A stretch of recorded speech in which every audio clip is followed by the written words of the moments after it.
RCN, district nurses' morale at all-time low in Northern Ireland. District nurses in Northern Ireland are understaffed, under-resourced, and often abused while treating patients in the community, according to a union. The Royal College of Nursing, RCN, has described morale among district nurses as being at an all-time low. Within the past 3 years, district nurses have reported a total of 129 incidents of assaults or abuse. The Department of Health said assaults were unacceptable and acknowledged the pressure on all healthcare services. RCN Chair Fiona Devlin represents district nurses, who regularly travel to patients' homes to provide care and treatment. Right across Northern Ireland, staffing levels aren't as they should be, she said. Vacant posts aren't being filled quickly and there is an inappropriate use of bank staff. District nurses say they are under immense pressure in the community, working extra hours which they aren't being paid for. District nurses make up about 7% of the local nursing workforce. Northern Ireland's current health policy, Transforming Your Care, recommends providing more care in the community rather than in hospital settings. Difficult. However, according to the RCN, that policy is not being matched by additional district nursing posts. Morale is at an all-time low. The nurses feel they're not being supported, Ms. Devlin said. They feel there is a lack of acknowledgement of just how difficult it is on the front line. We acknowledge the pressures our acute colleagues are facing, but we feel with the lack of investment in the community and especially with demand rising, it's not going to get any better. Fiona Devlin.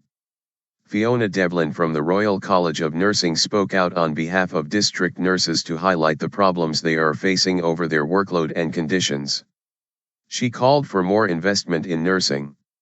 We need support and the right infrastructure in place. There also needs to be relevant discharge planning. Everything that Transforming Your Care said was to happen, has to happen, if community care is going to be realistic. Staff are afraid.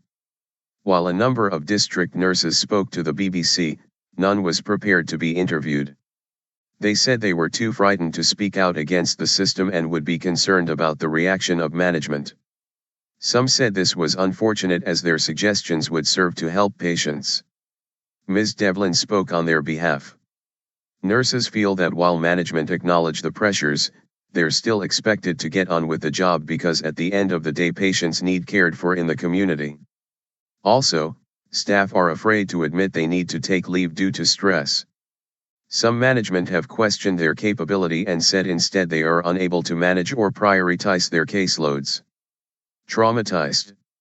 Describing themselves as lone workers, district nurses told the BBC they often feel isolated at work, especially those who are posted in rural areas. Some said they had been verbally abused, others said they have been assaulted by patients or their families, especially where medication is involved. They do feel traumatized.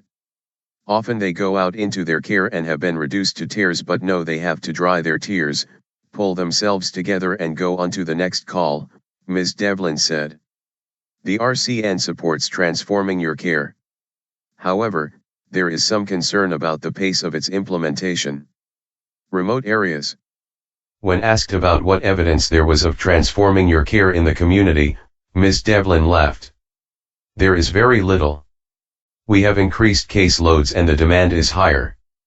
Patients say they want to be cared for at home and we support that. But to do that, we need to be supported and that means we need resources, she said.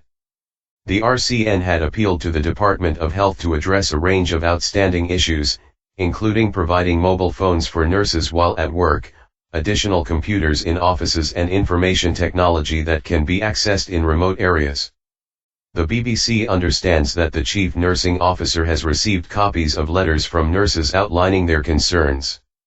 In a statement, the Department of Health said the Chief Nursing Officer and Health Minister Jim Wells both acknowledge the health and social care system in Northern Ireland is under pressure in all parts of the service. The demand for the district nursing is increasing as there has been an increase in the complexity of patients being cared for in their own home. This has placed increasing pressure on the district nursing service to deliver, the statement said. It added that over the past 3 years there were 30 extra district nurses working in Northern Ireland's health service, an increase of 4%.